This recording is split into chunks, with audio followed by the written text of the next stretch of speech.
mental thing as well going on here, I reckon. Alistair Donnell is a hypnotherapist based in Hull, and he's been giving us an opinion or two. Well, I think the thing is when you've got a goal in mind and if you focus your attention on the end goal, I mean, how far are they actually looking to walk for? They'll be walking around about 100 miles, give or take a few miles. Yeah, because that's quite a chunk. So if you've got that perception in your head of walking 100 miles, that's quite a distance to go. So it's easy. It's kind of easier to kind of trick yourself and just set yourself small goals. So I mean, I only have to walk a mile. I only have to walk 5 miles.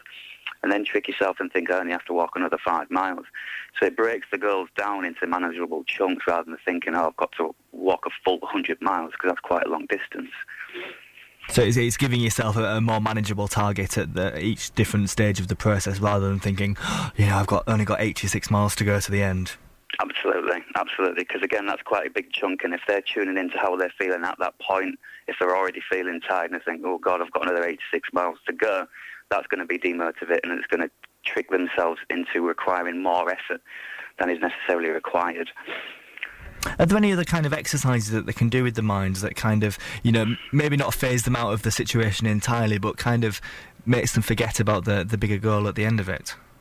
Yeah, I mean, obviously, if you focus on what's inherently enjoyable about the activity itself, and kind of mentally rehearsing kind of a perfect walk is quite useful as well.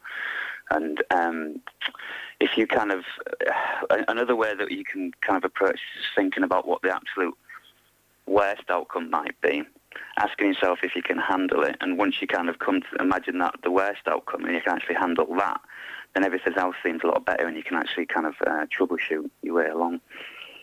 I've got a vision in my head now of them all kind of, as they're going along, thinking about them at the side of the road, not being able to walk anymore, and that'll be the worst option, and everything from there on is better. Is that the kind of thing that you mean? Yeah, because a lot of the time when people are trying to achieve a goal or they've got something on the mind, they're stopping at the point where they're actually handling the situation. So if you take yourself further through the situation where you actually have handled it, then you've got more resources because you're not fearing a thing that might happen anymore because you've already mentally been through it. The kind of things that you do then with people, is this a similar kind of thing that you kind of have sessions with people about, or is this something that's fairly unusual? Well, yeah, I mean, the structure's quite the same. It's how people are organising the mind and the way they tend to think about things. So it's literally just a case of working out how they're thinking about something and then finding other ways, because your brain can't really tell what's real and what's imagined anyway.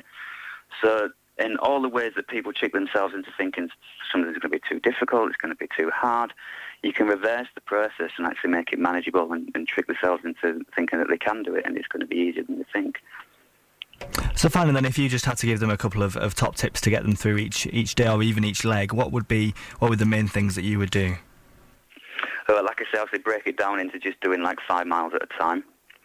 Paying attention to your body and being fine with the fact that you are tired, and just recognising not to take yourself too far, because I think people can take themselves the other way and exhaust themselves. But paying attention to your body and just accepting the difficultness of how they're feeling or the tiredness just as it is, and just carrying on rather than insisting that they're not to feel that way. So, I mean, there's a really nice Buddhist principle which says you can suffering equals pain plus resistance. So you can experience pain, but you don't have to suffer from it. So once you stop resisting the unpleasant sensations from actually walking, let's say they've got like 70 miles ahead, if they stop resisting that, also they're keeping themselves safe, then they don't have to suffer from the actual pain. They can just experience it and carry on. For BBC Radio Humberside, Andy Masters talking to Hull-based hypnotherapist Alistair Donnell there. OK, we have Sally Fairfax in the day.